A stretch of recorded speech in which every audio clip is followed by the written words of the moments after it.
If you're someone like me who cares about personal development, purpose, and positivity, then Coffee Charge Conversations is the podcast for you. If you haven't already, please hit the subscribe button. And let's make the world a better place, one conversation at a time.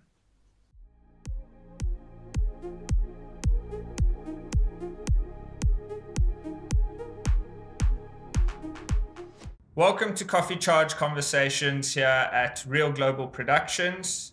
If you haven't already, please hit the subscribe button. It really helps us to have more of these authentic, real conversations with interesting people.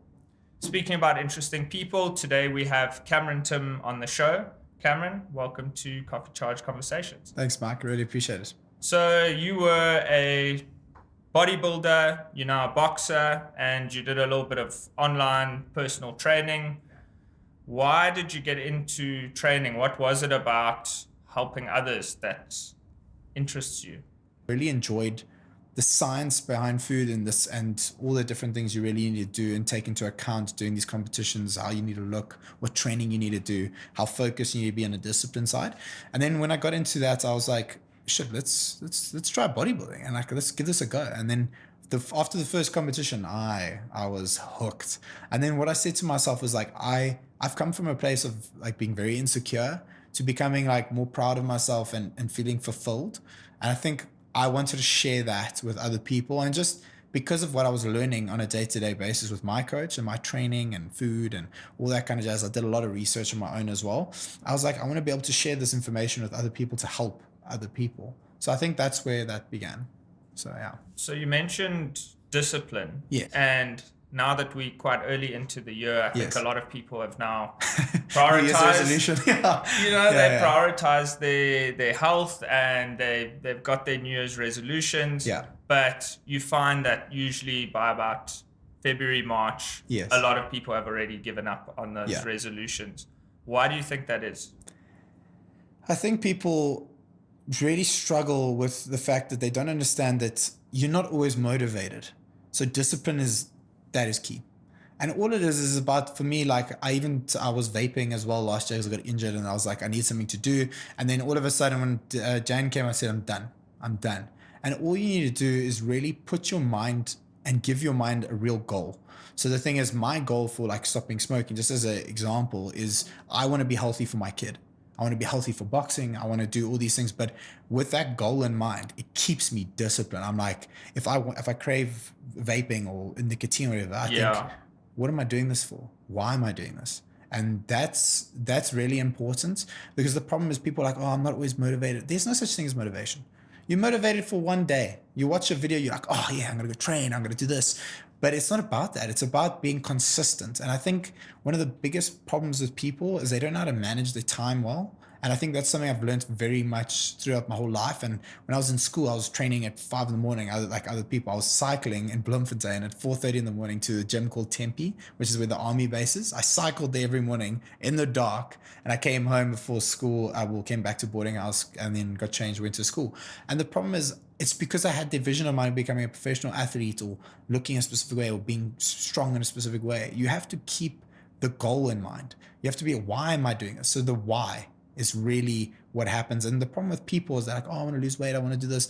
But then they get into the habit of doing it and they don't enjoy the process. And once you start not enjoying what you're doing, you fall out of that pattern quite quickly. So I think also with habits, people often focus on the negative. Yes. So they go, I'm going to give up smoking. I'm going to stop doing this. Yeah. And instead, perhaps they could focus on what they're going to replace that habit with, like health or whatever. It's always like your mind focuses so much on the negative.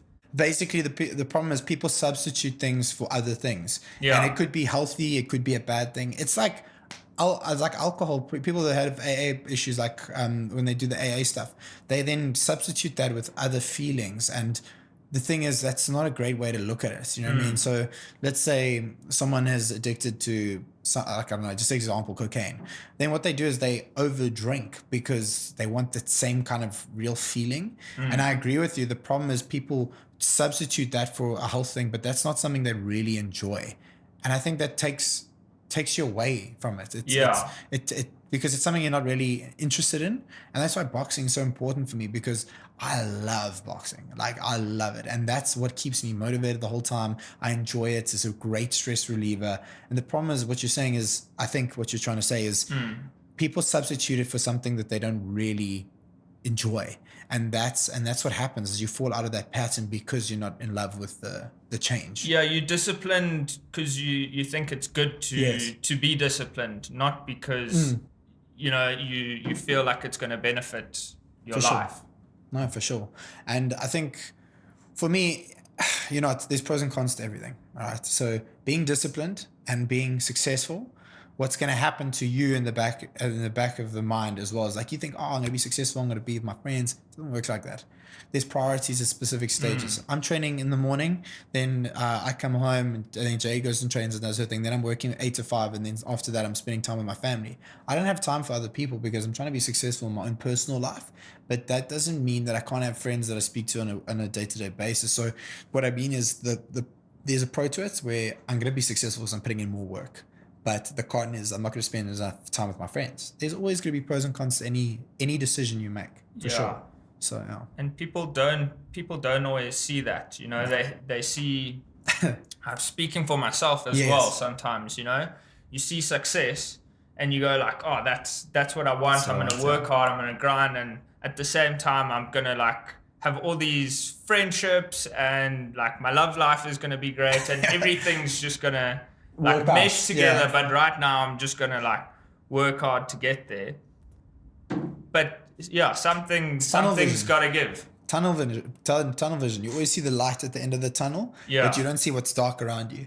And that's one of the things I've also learned a lot with bodybuilding. I would say it's the worst, because you can't eat specific foods with your friends or go out for dinners. You can't have a drink with your mates on the weekend. You can't do that stuff. Like, if you really take it seriously, it does that. And also, you're in a bad mood. Like, I don't know about you, but like, I enjoy my food. So the thing is, like, when I wasn't eating food I didn't like really, really enjoy, you become a bit miserable from time to time. And obviously there's substances people take, and that also influences your mood, which affects your friendships, affects your family. Like, I had issues where I had problems with my family, with my friends, because I was being not only aggressive, but just being very selfish.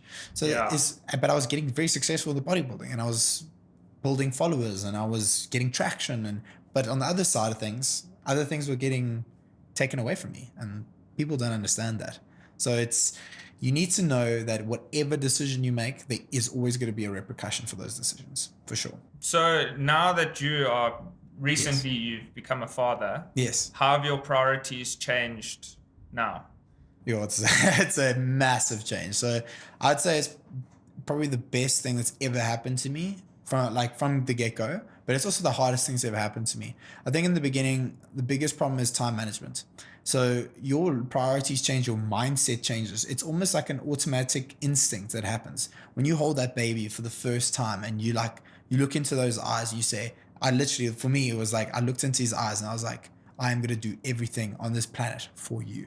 Like, oh, dude, it makes me emotional thinking about it. Like, it's just such a beautiful experience. And the problem is, you don't really know what it entails. And I think, especially in the beginning, it's really challenging because you don't know how to manage your time. And me and Jade are obviously we partners, so we really we care about us both being mentally healthy. So we make each other happy, but then you need to make yourself happy, and I need to make myself happy. So whatever fills our cups. So with training, I've always been extremely disciplined with training. I think I've had in my whole life 3-4 weeks off of training, my whole life. Like, that's just who I am.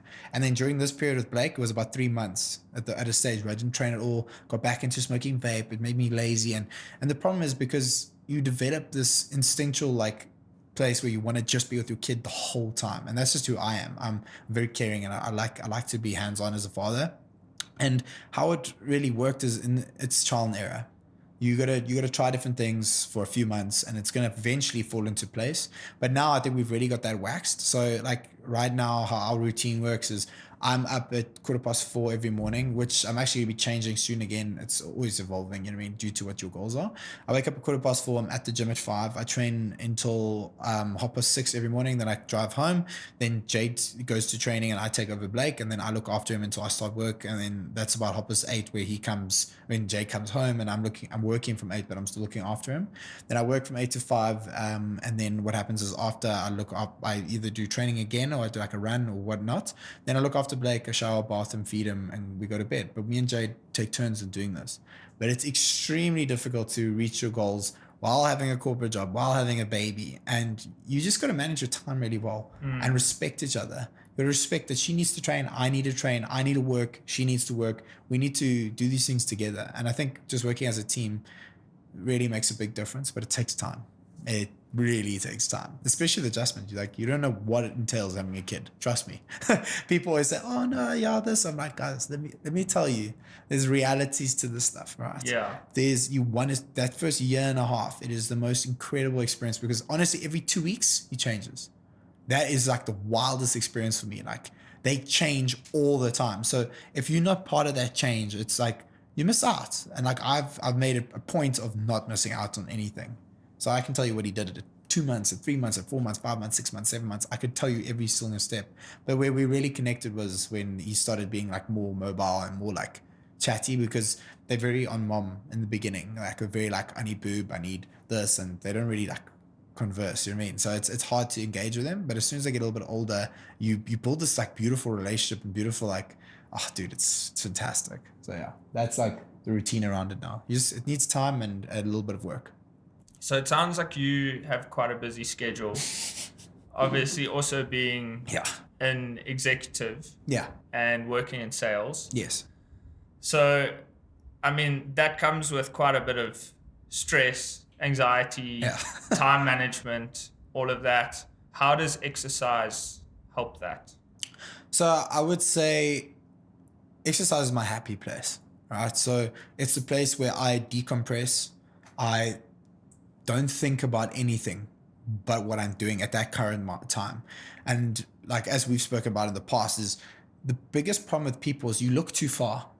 You look too far into the future, right? So people are always thinking, oh, this, I have to do this. And they're stressed out all the time. But when I'm in that moment, in that time right now, I'm exactly where I need to be right now. And when I'm training, I feel like nothing in the world matters but me pushing myself to the limit of where I can be that day without obviously affecting my training for the next day. So I make sure I push myself enough to be able to train the next day, but I outwork myself. And my body, like boxing specifically, that's why I love boxing.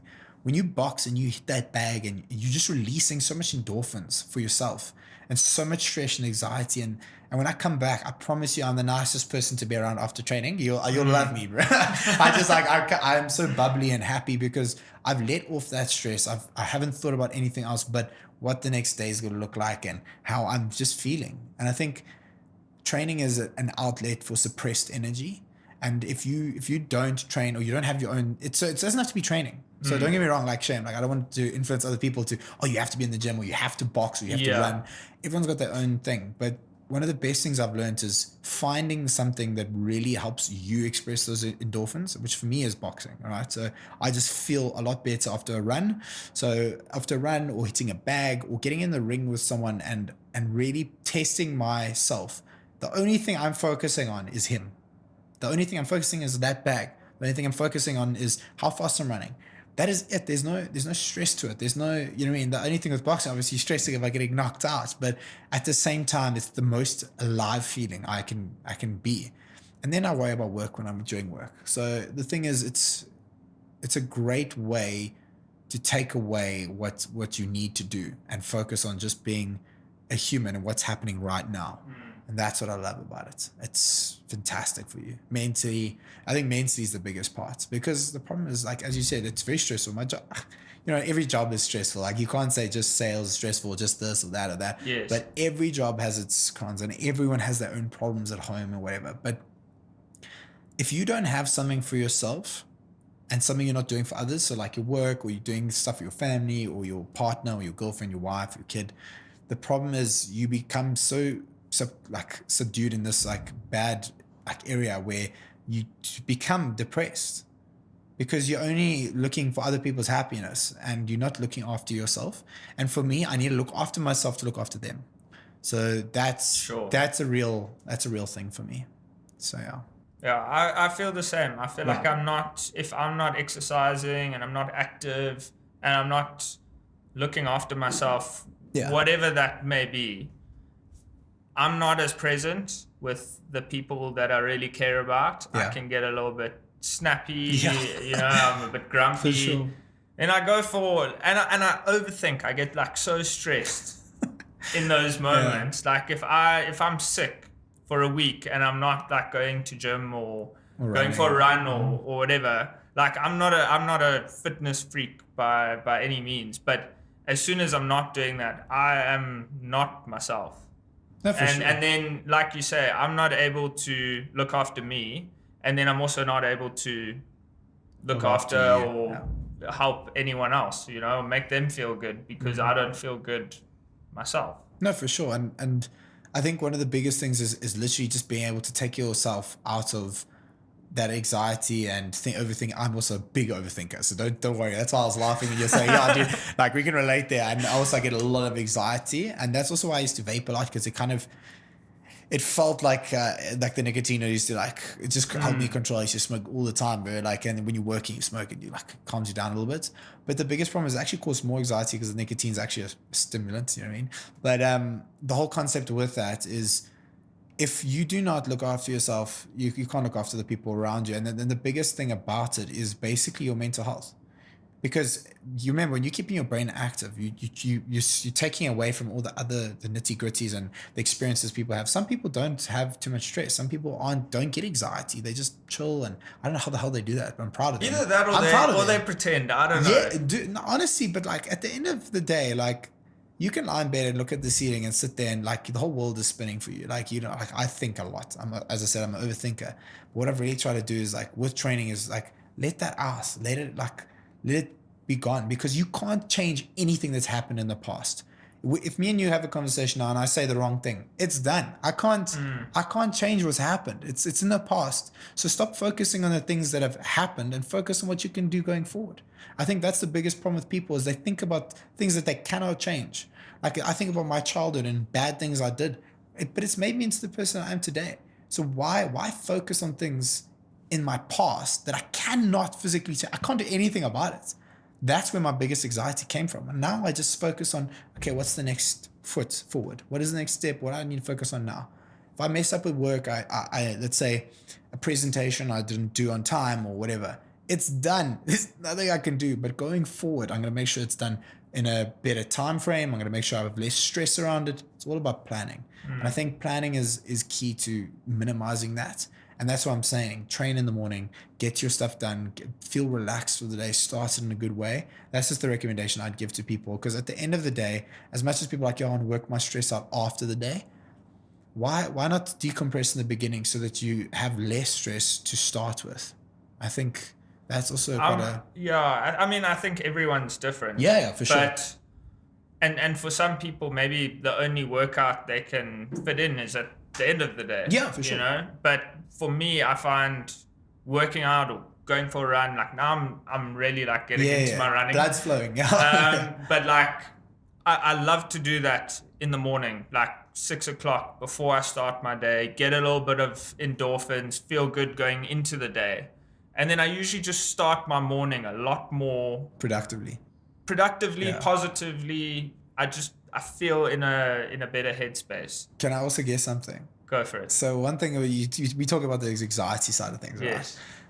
If you don't train in the morning, right, and now let's say you've had an 8 to 5, and now you are tired, you're not feeling good, but you need to train tonight, or you're not getting in what you wanted to do for the day, but then you're thinking, like this, and it causes anxiety. For me, it causes anxiety. I'm like, I need to train. If I don't train, I'm going to feel shit. If I don't do this, I'm going to feel terrible. Yes. So the thing for me is, if you get it done in the morning, at night, I'm done. I got no stress. I'm my training's done. I can relax. I can chill. I can spend time with my family. But I think what for me personally, that's what it's like. But I don't know if it's for you. But if I get to the end of the day and you're like, shit, I didn't do the training, I have to do it now. It causes this this fight in your head, like that you have to now push yourself to do something when you could have done it the morning. Obviously, Yes. it happens, or you oversleep. It happens to me as well, and it should happen, bro. Like, you know, you just gotta carry on. But at the same time, I think that's also where anxiety comes from, and then it's hard to sleep, okay, because you have Yes. anxiety or you have stress, and then what happens is you go to bed at 1 a.m, and then you wake up at 4 and you're overtired, and then that creates more stress because now you got a whole day of things to do. I think so. For me, morning training makes me tired in the evening, and obviously having a son and stuff, and you want to have your own time at night as well. But that's just how my body works. I don't like fighting with myself mentally after work. I want when work's done, I just want to decompress and be with my family. Go for a walk with my family after work. That's key for me. How do you balance that though? Because I know we speak like a lot about balance and Yes. prioritizing and stuff like that, but like you want to be disciplined, Yeah.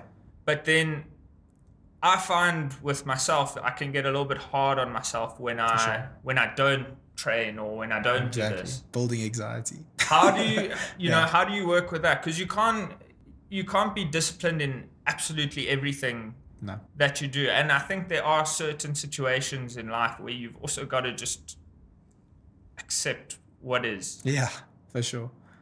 How do you balance that? I think balancing it is, as I said before, is like, if you've missed a training in the morning, you can't think about that. You can't be like, be hard on yourself and stuff, Yes. because you can do it in the evening, and that's your punishment. You didn't wake up. It is what it is. It's done, but you're gonna do it in the evening to make up for it.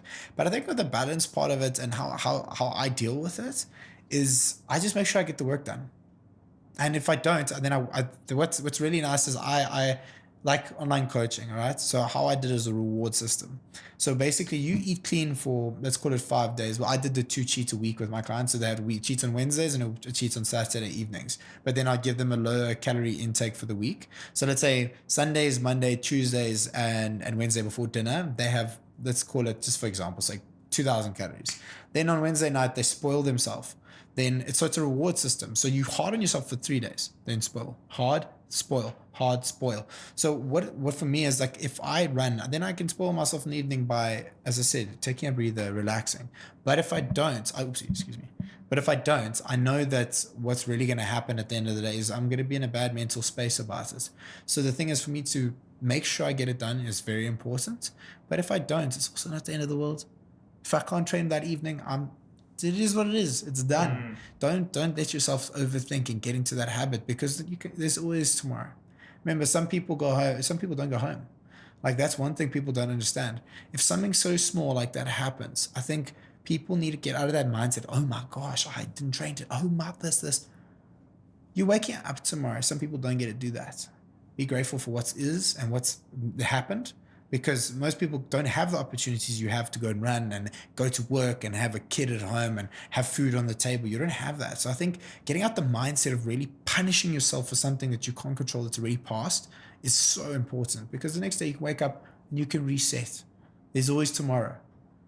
But don't let there be next week, because as soon as the next week comes, then you fall out of routine, and routine is key. Routine is key. Like, if I'm in a routine, I don't need motivation. It's a discipline thing. Like, if I have a routine, I don't need to worry about being disciplined, because I know exactly what I need to do. But it is obviously part of discipline. But I think to balance that out, it's challenging, but you just need to not overthink it. Just relax. Like, Husa. I watched this thing the other day. I thought it was actually quite interesting to share. One of these, like, you know, those on YouTube, they have the skit things, the shorts. Yeah. And there was this short, this guy says, I have so many issues sleeping, and I have this and this and this. And they said that the SEAL guys, they can actually sleep within 2 minutes. Doesn't matter what they're doing. 2 minutes, they will sleep. And they have this like breathing exercise that they do. So it's 4 seconds in, and then it's 7 seconds out. And they do that for like a minute and a half. But like, I promise it's a lot of doing this, okay? But you will feel your body just relaxes. And the thing is, for me, I've been doing it like the last 3 days, and it's made such an impact on how I feel. And processing those feelings of feeling like anxious and anxiety and those things, it's really helped me being like, just be in the moment, just relax, just breathe. There's nothing you can do about it. It's done. Let's focus on the next day. And I think balancing it is extremely important. But as I said, having a scheduled time for each thing that you need to prioritize at that specific day, and the night before you must always plan it. It's perfect. Then you have a fantastic day. You don't have to worry about other things. Planning is key for me. So you mentioned now with dieting that you recommend it to your clients like a cheat day every... Cheat meal. Yeah. Cheat meal, yeah. Every, Wednesday and so Sunday? Every Wednesday evening from about 6 o'clock to 10 o'clock, and then every Saturday evening from about 4 o'clock to 11 o'clock. So the thing with that Yeah. is, and I think it can translate into many different facets of life, sure. is that a lot of people look at that and go, that's great. Like, okay, cool. I'm going to be super disciplined for Monday to Wednesday evening. So it's more like just Sunday to Wednesday, because then Saturdays you'll like cheat down, and then Sunday you're back on diet. So I say Sunday to Wednesday. Sunday to Wednesday, they are super disciplined, and then they know that they've got that reward. Yeah. They know that reward's coming, but then you overindulge. Okay. This is in the reward, you know? Yeah. You absolutely love that you can have a cheat meal, so you eat the most unhealthy foods that you can find. Yeah. And then it just becomes super, super hard. Like, you get back now into normal clean eating and you hate it. Yeah. It's like, I feel like certain things you've got to have a little bit of moderation. It's the same thing with drinking. A lot of people will do 75 hard. Yeah. Well, not a lot of people. It's quite impressive. But, okay, people will do 75 hard, or I'm not drinking for a month, or I'm not drinking during the week. Then the weekend comes, and all of a sudden they binge drink. Yeah. And I'm talking from experience as well sometimes. Saturday comes or Friday night comes, you have a massive one, and then it's like hard to get back into that routine again. So how I can explain it to you the best way possible is, when I was doing my diets, they were lifestyle diets. So you weren't eating chicken, rice, broccoli every freaking meal. And you know, there's this joke that they say about bodybuilders. So what are you having for breakfast? Yeah, no, chicken and rice. What are you having for lunch? Chicken and rice. What are you having for dinner? Chicken and rice. Like, it's not like that with me. So with me, it was all about macros. So basically, I'd really give people food that they enjoyed while being on dieting. But as you said, it's moderation. So anything in moderation is perfect. You'll see a lot of people on influencers and stuff, they always eat, they'll have like a muffin a day, but it's in their macro. So it doesn't affect them like that. For me, it was just about having a meal that's just what they crave on that day. It's a meal though. So I never ever let people go eat 10,000 calories, because what it does to you mentally is really not good. I've had it. I've after my first bodybuilding show, I picked up 10 kilos in a week, 10 kgs. Because what I did is I just indulged, and I didn't realize with the water drop how it would affect me with eating so much sodium and all this other terrible food that really influences the way your body looks and feels. And it's very unhealthy because it puts massive pressure on your organs, having so much water, and I, like, my face was like swollen. And the problem with that is people are too restrictive. So my first competition, I was way too restricted. I was like, I had no cheat for about 11 weeks, like nothing. I had nothing off plan. And your body, for me personally, this is what I believe. When my body says, I want a chocolate, it's your body telling you, I need this. I want this. Like, and that's why I give to people. Like when I was doing dieting, remember, this is in my past life. So I've stopped coaching for about a year and a bit now, but this is what I used to do. And the reason I got out of it, honestly, is because I just couldn't deal with how much emotions come with coaching and deal with my own emotions at home with the baby, and also timing. It was so difficult because on the weekends I want to spend time with my kid and my family, and I was doing about 4 to 5 hours of online coaching on a Saturday morning, and then have to do it on a Sunday because people forgot to do their check-ins.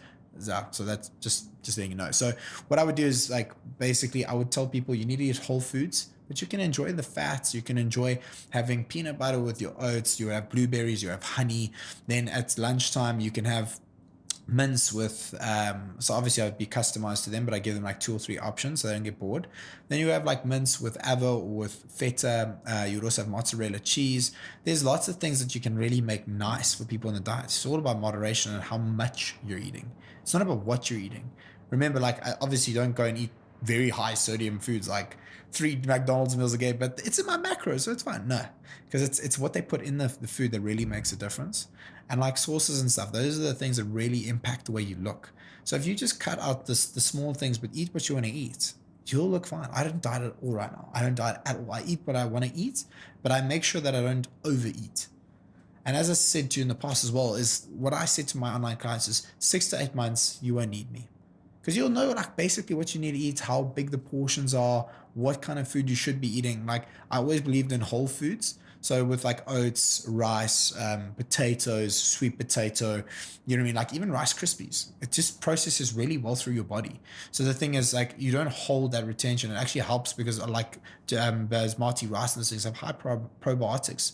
And so does a lot of sourdough bread and that kind of stuff. So it actually helps your body process food, and then you shit it out, for lack of a better term. But so that's the whole thing. Is I never restricted people enough to make them not, especially in competition. Even I always gave cheat meals, always, all the way to the end until the last week. So no one ever had like a massive rebound with me. But at the same time, I've been through that where I was in such a bad mental place. I was like honestly depressed. I had to like have suicide watch and stuff after some of these things because of how bad my mental health was with my food. So I've learned a lot, let me tell you about that. And now I'm in a really good place. But it took me about a year of being not restricted to food for my body to adjust normally again. A year after dieting. So now you started eating the right foods. Yes. Did that have an impact on your mental clarity? For sure. Remember, in bodybuilding, you're also so drained from the training and stuff, and also eating so low calories. Your brain doesn't have like functionality because you're like, also when you're eating so little. If you think about it, if I have a big meal right now, what my brain is focusing on is processing this. But when I'm not eating, that's why people have this long thing with fasting when they don't eat until like 5 in the evening because they believe that their brain's focusing on what has to happen here and not what's happening down here. So that's also a lot of people do it. I used to fast a lot during prep. So I used to only eat my first meal at 2-3 o'clock in the afternoon because then I ate a bigger meal and I had less time between meals, basically. That's why I used to do it.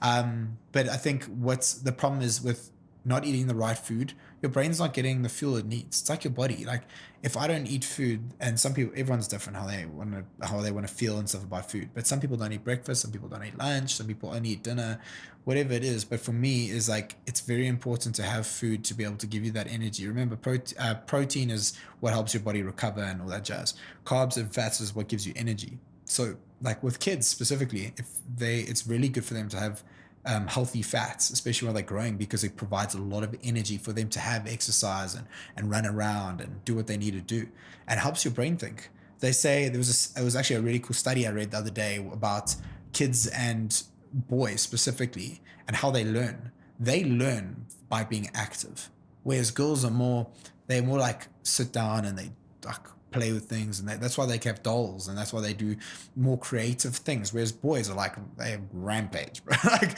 they run, they don't care, they get hurt and stuff, but through that period they learn more because their blood's flowing, their brains are going all over the place. So food is really important in my mind, but as I said, everyone's different and everyone's body is different. But for me, if I don't eat, I don't focus.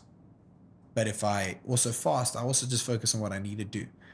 So it's very difficult to iron those out, you know what I mean? But I think everyone to their own. You just got to find what works for you. I think that's key. But food produces energy, and energy produces results. So, do you think some people maybe train for the wrong reasons? Because I think with bodybuilders sometimes, or people who go to the gym, it's almost to fill an insecurity sometimes, not always.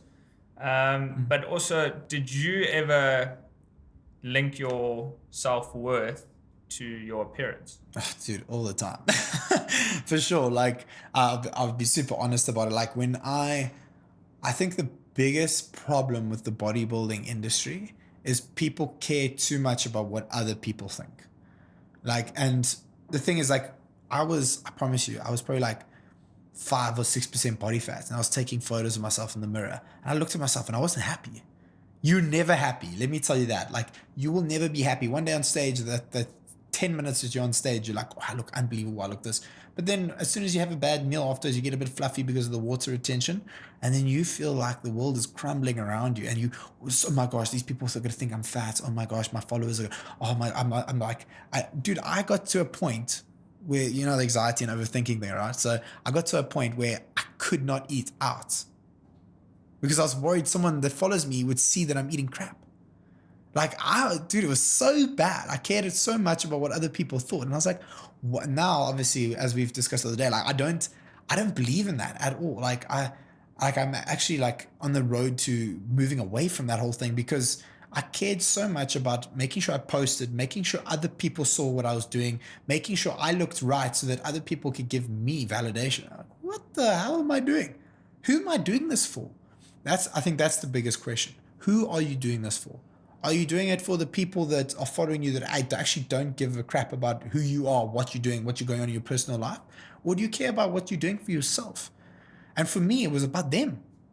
When I used to go on holiday, dude, like I was so nervous about people seeing me drink or having a vape, or because I was this health icon or whatever it was in my own head though. And you know what I mean? At the end of the day, no one really sees you like that. Like they'll obviously paint a picture from what they see on Instagram. But Instagram's the biggest bullshit ever. Instagram, like I promise you, the people that look the happiest on Instagram are the people that aren't. Like they are the most unhappy people. That's what I truly believe and what I've seen from the industry. I've spoken to so many influencers. I've done all this thing. So the problem for me is if you're doing a business and you're building a brand, Instagram's beautiful because you're really trying to get awareness around your brand or you're trying to influence people in a positive light. When I was doing the posting, I was doing it to influence people to have better lifestyles, to manage their time better, to show them that they could reach their goals while being in a corporate environment. That's what my Instagram is about because I've been in corporate for 9-10 years now, but I've always managed to reach my goals and what I wanted to achieve in that period. So I was trying to show people that, but then it became about what people thought about what I was doing. And that was a problem. Every time I posted, I was like, ooh, how many likes am I going to get? I'm going to like, who gives a shit? Like the problem is, why am I getting validation from people that actually don't care about who I actually am and only about how I look? They don't know what I do in the background. They don't know what's suffering in the background. They don't understand that. But if I'm building a business around it, like the online coaching, I posted so that people will come to me like, oh, I need advice. I need this. I need this. I'm like, yeah, well, I'm an online coach. I can help you with this. And that builds a business for me. It builds a brand with supplement companies, with clothing companies. You do it because it cuts expenses out of your life. I don't have to buy clothing. I don't have to pay for supplements. But what I do is I give intake. I promote for them. I help them get business. That's a very different story, all right? But at the same time, it's so unhealthy for you to worry about what other people think of you. You need to think about yourself. As soon as you start saying bad things about, Terry Crews said this on a podcast also he said that as soon as you be ugly to yourself, you're your worst enemy. Be good to yourself, man. Like give yourself small rewards. If I train this morning, wow, Cam, well done. Don't go and post and be like, I trained this morning. Is someone going to like it? Is someone going to say, oh, yo, Cam, you're working harder. I really feel motivated from this. Because you'll never truly be happy with yourself by searching for that validation elsewhere. Everyone could say you are doing an absolutely amazing job. And that only lasts for a while until your next post isn't as good. Yeah. And then you're in the same spot feeling like, dude, it's terrible. You're not doing the right thing. Yeah, and also Instagram, when they changed that algorithm thing, I can't remember how long ago it was. Probably, I think it was like 2-3 years ago where they changed the algorithm, right? And when you posted, you didn't get the same traction at all. Honestly, it gave me so much anxiety. And I was like, oh my gosh, I'm going to lose my sponsors. I'm going to lose this. I'm going to do that. But you care about that so much compared to other things in your life that are really irrelevant. Like what other people think of you, for me right now, is so irrelevant. The only people I care about thinking about me is my family, my boss, my kid, with my very close friends. That's the only people I care about. I love them and they're all very important, a big piece of my life. If as soon as I need to start a business, I'll push and I'll build traction, I'll build marketing, I'll do that. But I don't need validation from other people to know what my self-worth is. And one thing I also noticed with my previous job I was in a really bad space last year, okay, with this job I had. And one person influenced how I thought about myself. And I could not believe how it impacted my personal life, my training life. Oh, that's why I said I stopped training for 3 months. But it was terrible. It really affected exactly what happened in my life. So for me, you have to really believe that you are the only person you need approval from. You can't get approval from other people. It really affects you in a really negative light. So I think that's the biggest problem with the industry. You are too worried about what other people are going to think about you. Don't go and look good for other people. Look good for yourself. Look in the mirror and be like, yeah, I look great. Don't have to go show it to everyone or for chicks or whatever it is. Like at the end of the day, people must like you for who you are. And as I said to you before as well, is as soon as people become successful, how do you know people are around you for the right reason? So they say that if you're successful, you remember you also have problems. If I have $100 million in my bank, how am I supposed to know the people around me are there for the right reasons? You'll never know. You will never be able to find out without them knowing that. So if they know that you have money, you don't know what's going on. But if they don't, that's where you see where real people are. If I don't have 20,000 followers, okay, and now this Oak's with me because I'm posting with him and I'm giving him traction, I'm giving him, people are like, oh, I'm friends with that guy that's famous. And it's like you never know. So at the same time, there's a balance between being famous. Like famous people always want privacy, whereas people that aren't famous want to be famous. They want people to know who they are, but they don't understand the impact that it has on you. Walk in a mall, no one can, you have no privacy. People are like, oh, take a photo of me, take a photo of me. But you can't just be yourself. So there's always pros and cons to everything. Being successful is great pros and there's great cons. Being moderate is pros and cons. Being under-successful is also pros and cons. Everything is balanced. But for me, I want to be in a position in my life where I can say, I have enough. And I think that's hard to say.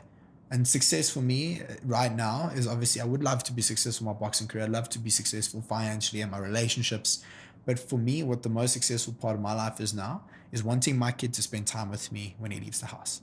That is what I want in life. But I want to make him proud, and I want to make my partner proud and my family proud. And that means putting in everything I can while I'm young and while I can do it, and then seeing what comes from it. I think it comes down to that saying, choose your hard. Yes. I love that saying, because awesome. whenever I'm in a situation, I'm like, oh, this is a bit difficult.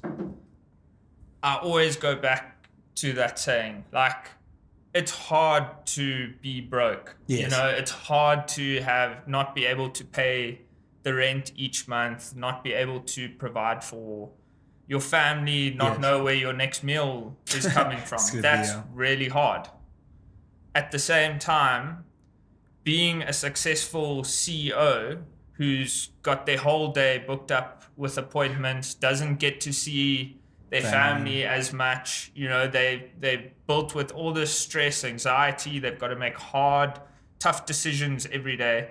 That's also hard. And they bring that shit home, bro. You bring that shit home. As soon as you stress and you have all this anxiety, you bring that hard to your family. And that's also not fair on them. So I agree with you. That is a beautiful way to say it. Choose your hard. Like, you got to choose what is worth sacrificing in your life. So it's either your time with your family, it's time at work, or as you said, balance is so key, man. Like it's about having both. It's about having both, but at certain times, some things do take priority. 8 to 5, I'm grafting, bro. That is it. But anytime before that, I'm with my kid or I'm training. And that's where my priorities lie. And obviously with my partner, Jay, every night is our time. That's why I make sure I train in the morning so I don't have to get affected by it. I'm also now I'm in this process of waking up at 3 in the morning, 3:15, because I want to do an hour and a half of work before I train, then spend time with my kids. I get the time with the kid, I get to train, and I get some work done. 8 to 5. Then at night, I can just be completely with her, spend time with her, be in the moment. Leave my phone, put it down. Like it's like, don't worry about other people's lives and problems. Just be there with this person. This is where it matters, not on the phone. This is what matters right now, and it's that being in that presence. So I think it's so important to really understand what you really want out of life. And if you want to be the successful guy at $100 million and stuff, fantastic. That's your prerogative. For me, I want to have enough, but I also want to be successful in my own capacity. So I want to have a life where I can make a lot of money while spending time with my kid, while prioritizing my partner, and prioritizing my family. That's what I want. It's very hard to get that balance, but that's what I'm working towards. So, yeah.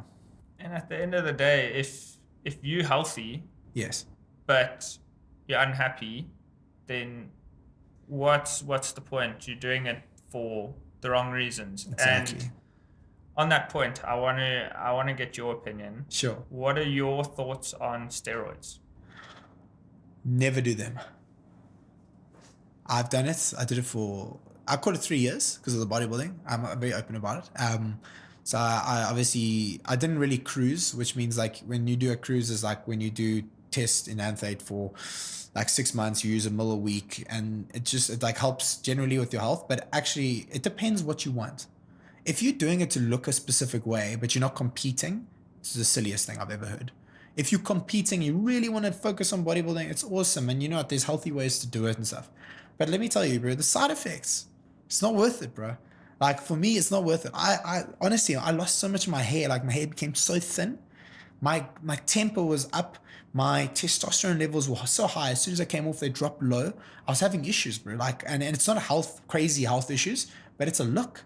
My hair was going, bro, and I'm 29 years old, and I was like, what the hell's happening? And it's because of all the test levels I was having. And I think if do whatever you want to do. It's your life. You live the way you want to. But people always think, oh, yeah, you're just going to do it now. It's not going to affect me later on. It's going to affect you, bro. You don't know what the repercussions of how you are going to respond when you're 50 years old to gear. I did it when I was young, and I was looking for other people's attention. I wanted to be a bodybuilder. I need to use gear to look a specific way. I promise you, bro, bring that stuff near me now. I will tell you, anyone ask me for advice, I'd say, don't do it. Just don't do it. But at the same time, there's like a controversial argument about this is doctors recommend you use test E after the age of 40 because it helps with your natural levels. But that's different. That's like you're doing it just to have sex drive and to feel like a man still. Where you're using such a mild dosage, you know what I mean? Then it doesn't really matter. It doesn't really change a lot. It actually helps you. GH, growth hormone. And people use it. Some people use it for the wrong things. They use it for actual like getting big and strong and all this stuff. But some people use it for the skin, the hair growth. There's lots of great things that it helps you. Okay. But it's all about in moderation, like the food thing. If you use anything in moderation, it's fine. You smoke in moderation, it's fine. You drink in moderation, it's fine. Whatever you do in moderation, I believe is fine.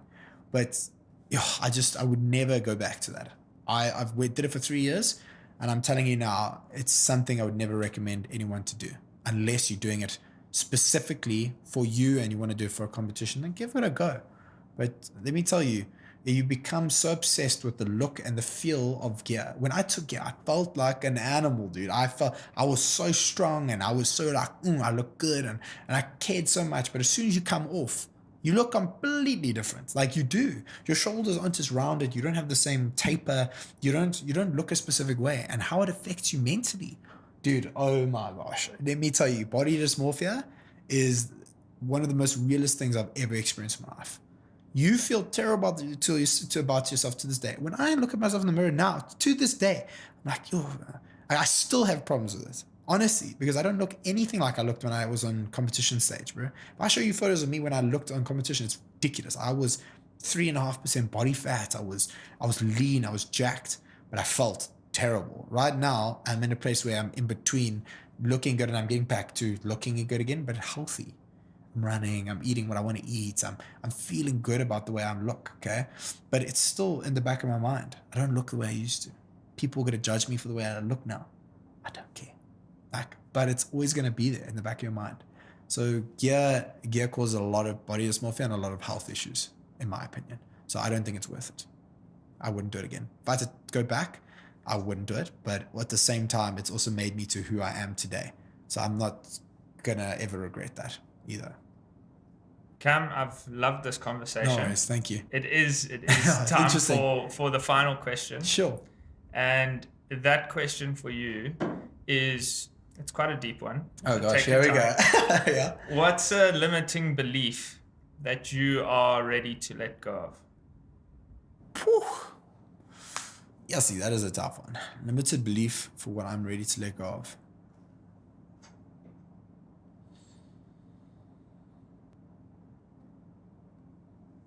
I would say the belief that everyone has your best interest at heart. I think people in real world are a lot more selfish than you think they are. And I've put a lot of belief into people. I love people. As I said to you, I believe in the whole Cancerian thing and how it defines you as a person and your star signs and stuff, just because I relate to mine. Like, I'm a very caring person. I'm open. I'm a giver, not a receiver. So I like to do more things than I get. Like, if I give Jade a present, I don't expect anything from her. I don't want anything. I don't.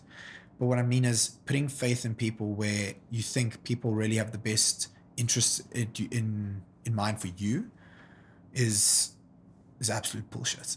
That's what I'm ready to let go of. I'm ready to stop the belief of believing that everyone does things for the right reasons and that you need to do things that are good for you and only you. So seeing the good in people, but also not being so trusting. Yes. It's perfect. You got it. All right. Thank gosh. I was like, man, I think I'm spinning in circles here. But yes, that is correct. Like, you want to believe people are good and you want to believe that they do things for the right reasons. But 80% of the time, dude, there's always an agenda. You can't give that authentic good energy to everyone. No. Some people are going to take advantage of it. Yeah, dude, and I always believe people, like, even Jade and me, we both have this problem where we believe someone's so good, but at the back end, you don't know what their agenda is about. You don't know what they're saying to other people. Someone asked me the other day, if you had one superpower, what would you choose? Let me actually ask you this, Mike. If you had one superpower, anything, it could be literally anything, what would you choose and why? The ability to make other people happy. Because I think the world is a very depressed place and the world could use a bit of positivity. I love that. Okay, that's awesome. It's a good answer. So mine would be Professor Xavier. I'd love to know what people are thinking. Okay, first of all. I'd also love to control the people that aren't, but only the people that are like thinking bad, like your Osama bin Laden people and stuff, that you can kind of like control how they react to things. Because that's the biggest problem with people is it doesn't matter how people treat you. You need to focus on how you react to them treating you in a specific way, because that defines who you are as a person. But for me, it's about understanding what the hell you're thinking right now. If I could go into your mind right now and say, okay, this is being like real, or he's lying, or there's an agenda behind it, I think that is so vital, to know. But you'll never be able to do that. It's obviously very hypothetical. But at the same time, I think for me, it's like, just be careful. And that's my word to people. Just be careful what you tell other people. Your relationships, keep your relationships between yourself. Don't ever tell other people your relationships, because that person you tell is going to have a perception of your partner or you or your relationship. And that doesn't matter. What matters is between you two. What matters is in here, not about what other people think of you. And that's what I'll leave you with today. And also, actually, one last thing would be, if you're, and we also discussed this the other day, if you want change in your life, just everyone listening, if you want change, okay, if you're not changing your situation, you're choosing your situation. So if you're not changing the way you eat, the way you live your lifestyle, the way you wake up in the morning, the way you mentally think about certain things, you're choosing that. You can change it. Just believe in yourself and be there for yourself. Don't be so negative about things. Just put your foot forward and go. Because if you're not changing, you are choosing. And that's my saying for the day. And like you said on your Instagram, yes, make it happen. Yes. I really enjoyed today's conversation. Yes. I mean, this was the first time we actually met in person. Yeah. We had one phone call before this. Yeah. And, despite that, today you were just completely real, authentic, open book. Yeah. And I think you're going to help a lot of people with discipline, health, and just their mindset towards getting healthy. So yes, thanks for today's episode. It was awesome. Thank you so much for having me. I appreciate it. And thank you to all the producers and everyone for making this happen. It's been fantastic. Thanks, Mike.